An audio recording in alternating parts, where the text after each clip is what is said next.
warahmatullahi wabarakatuh. Bertemu kembali dengan Bu Arum Wikamupuni dalam pelajaran perencanaan bisnis untuk kelas 10 bisnis daring dan pemasaran. Di video pembelajaran yang lalu kita telah membahas tentang analisis SWOT. Tentu kalian masih ingat kan? Nah, sekarang kita akan melakukan analisis SWOT. Bagaimana cara melakukan analisis SWOT? Mari kita lihat video ini untuk menjawab pertanyaan tersebut.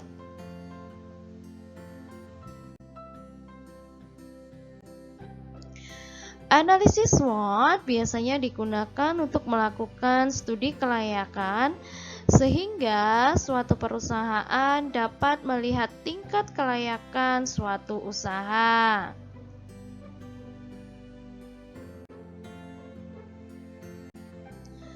Analisis SWOT juga bermanfaat dalam pemilihan strategi pemasaran perusahaan sehingga dapat membantu pengelola perusahaan dalam mengambil kebijakan strategis yang akan berdampak pada peningkatan produktivitas perusahaan.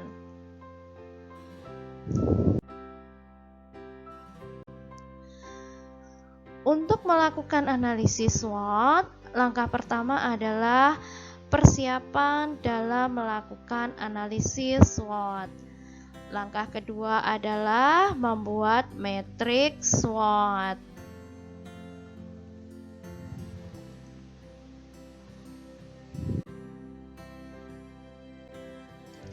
Mari kita bahas satu persatu dari langkah-langkah dalam melakukan analisis SWOT. Yang pertama adalah persiapan dalam melakukan analisis SWOT. Dalam persiapan ini, pengetahuan dan pemahaman akan visi dan misi perusahaan harus diketahui secara baik, sehingga analisis akan mengarah pada pencapaian tujuan perusahaan.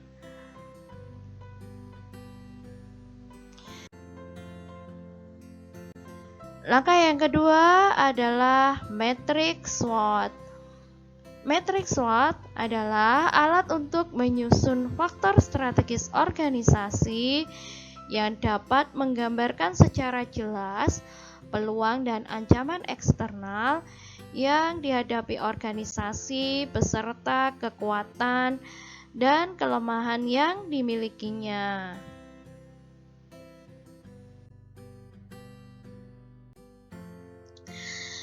Sebelum membuat matriks SWOT, kita melakukan pendataan dan mendeteksi potensi internal dan eksternal terlebih dahulu dan memasukkannya ke dalam tabel diagnosis SWOT. Nah, di sini untuk internal, yang positif itu adalah strength atau kekuatan, yang negatif itu adalah weakness atau kelemahan. Nah, kalian data dulu, lalu dimasukkan ke dalam kolom ini. Untuk kekuatan di kolom ini, untuk kelemahan di kolom ini. Nah, sedangkan yang eksternal di sini adalah opportunity atau peluang untuk yang positifnya, dan untuk negatifnya adalah threat atau ancaman. Kalian data dulu, lalu dimasukkan. Untuk peluangnya didata dulu, masukkan ke sini. Sedangkan untuk ancaman data dulu, kemudian kalian masukkan juga ke kolom sebelah sini.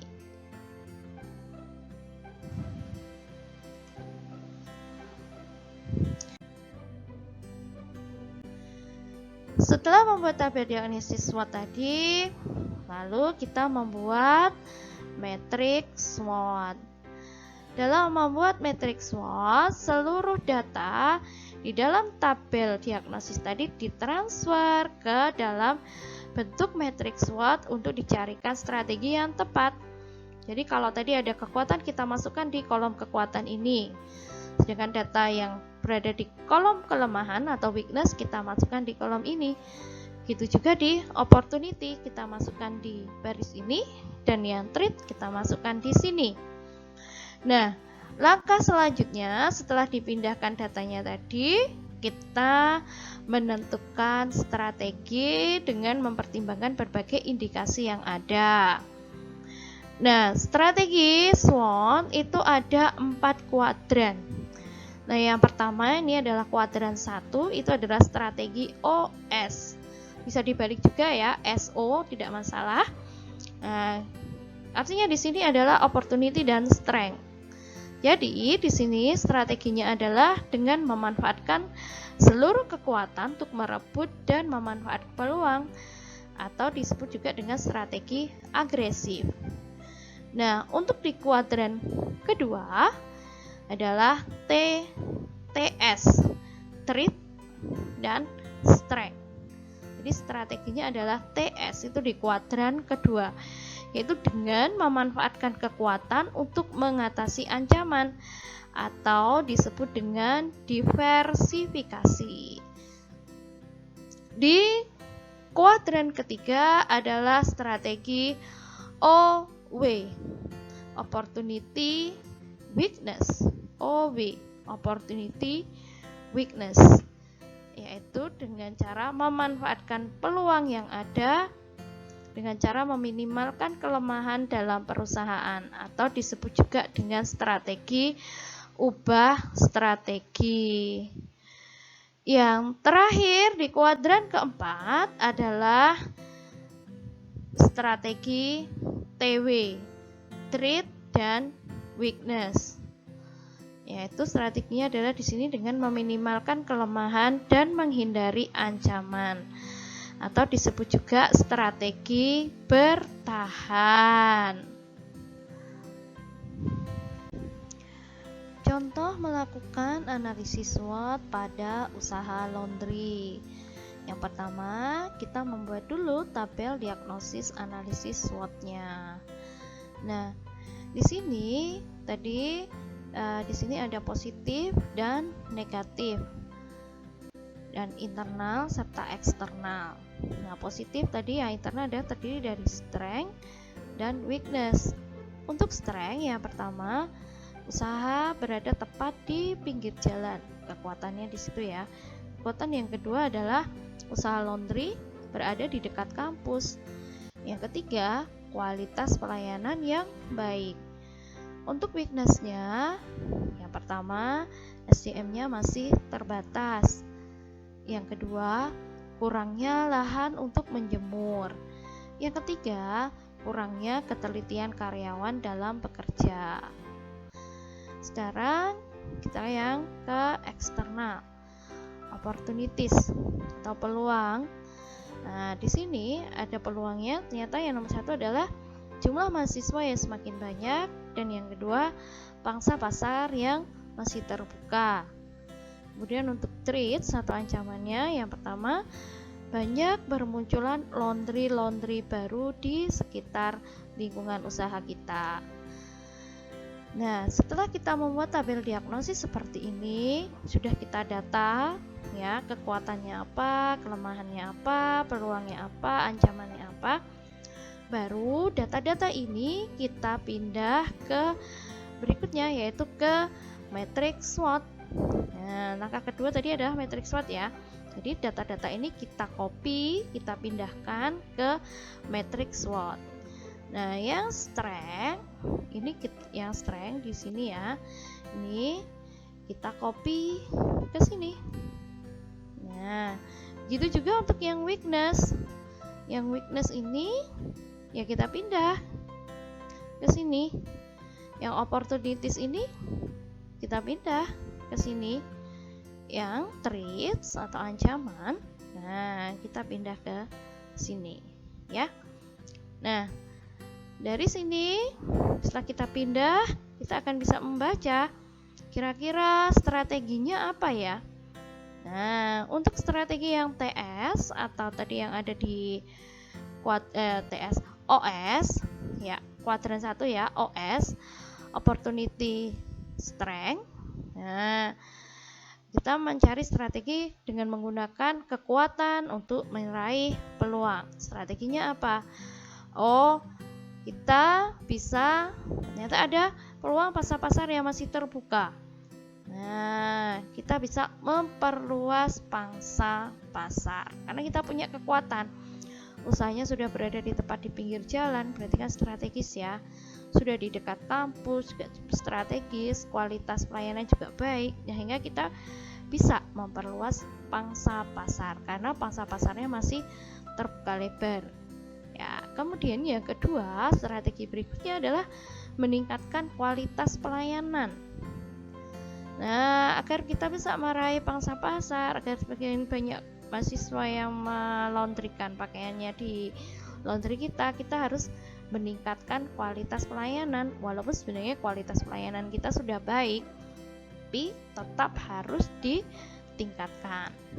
Nah, sekarang untuk strategi yang di kuadran kedua atau strategi TS, threats dan strength, ancaman dan kekuatan. Jadi kita menggunakan kekuatan kita untuk menghadapi ancaman.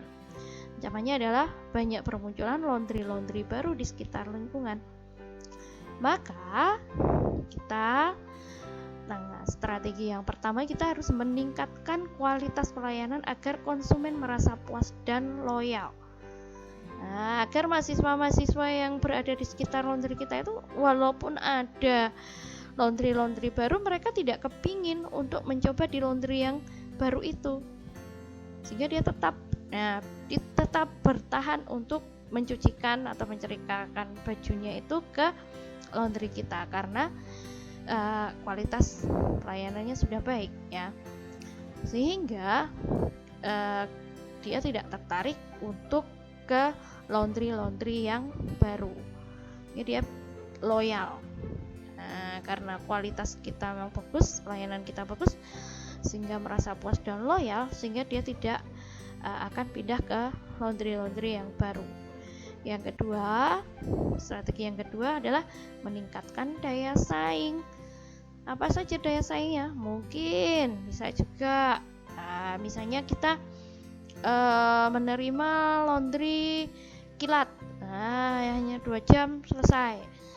Kemudian bisa juga dengan tambahan pewangi pakaiannya bermacam-macam. Nah, itu namanya meningkatkan daya saing dengan adanya kekuatan kita itu tadi. Oke. Nah, sekarang di strategi yang kuadran 3, OW, opportunity weakness. Nah, yang pertama strateginya adalah mengoptimalkan fasilitas yang sudah dimiliki.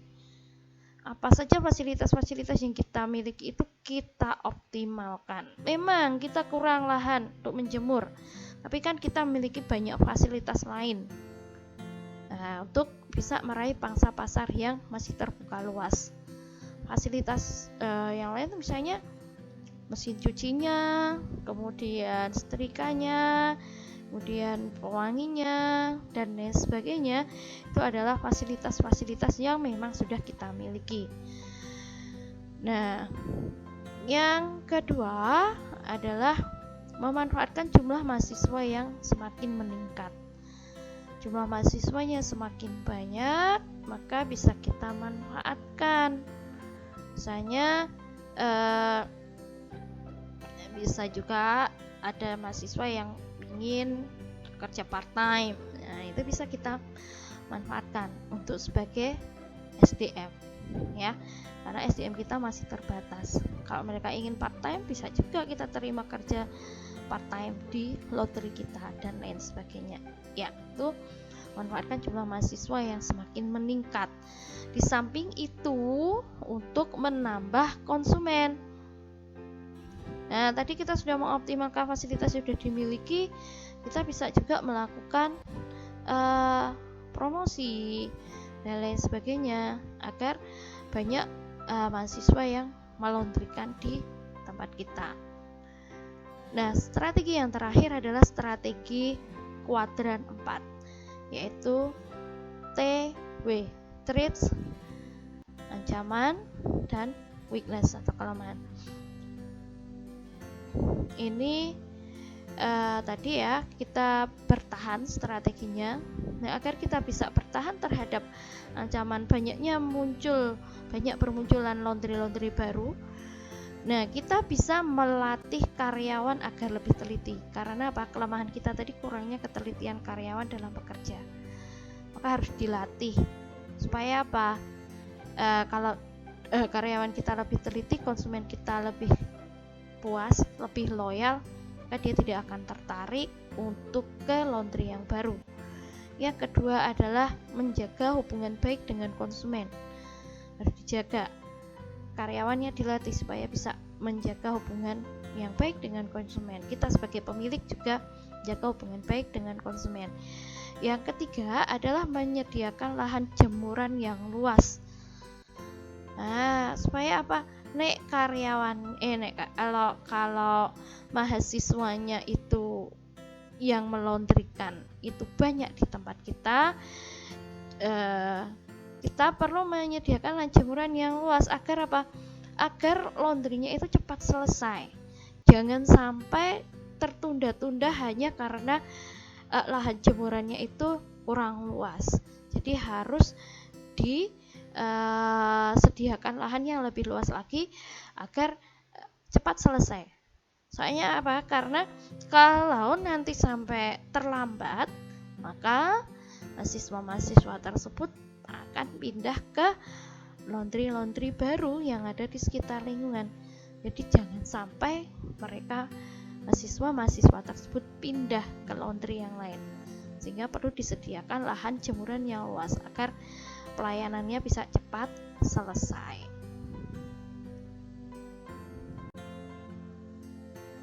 Materi kita hari ini, saya yakin setelah kalian melihat video ini, kalian akan bisa melakukan analisis SWOT. Terima kasih atas perhatian kalian. Wassalamualaikum warahmatullahi wabarakatuh.